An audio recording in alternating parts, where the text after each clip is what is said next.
का हार्दिक अभिनंदन, वंदन, स्वागत, चंदन है।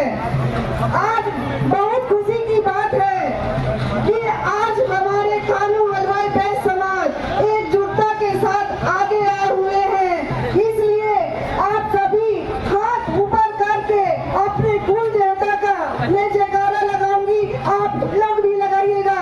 संत शिरोमणि बाबा गणिनाथ जी की, संत शिरोमणि बाबा गणिनाथ जी की, भारत माता की, भारत माता की, कानू हलवाई बहन समाज की।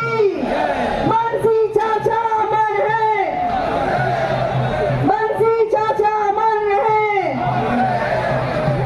भाई सभी लोग ने अपनी बातों को रखा और सही बात है कि अपनी हक की लड़ाई तो हमें लड़नी ही पड़ेगी।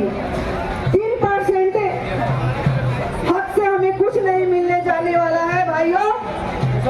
हमें अपनी हक की लड़ाई लड़नी पड़ेगी और कानू बैस हलवाई समाज की अपनी एकता और बल को दिखाना पड़ेगा।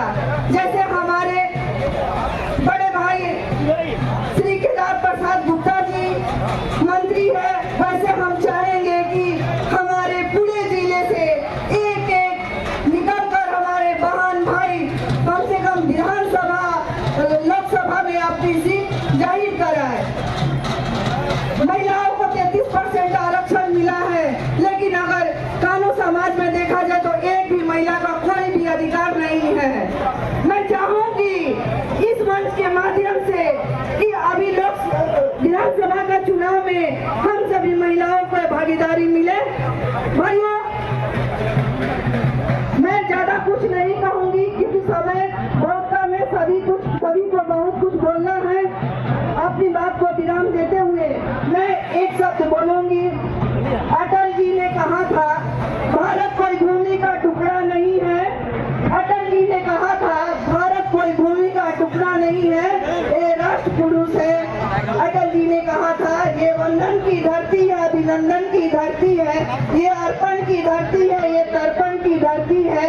इसकी एक एक नदी गंगा है और कण कण में शंकर है। हम जिएंगे तो भारत के लिए और मरेंगे तो भारत के लिए, और मरने के बाद भी हमारी अस्थियों को कोई कान लगाकर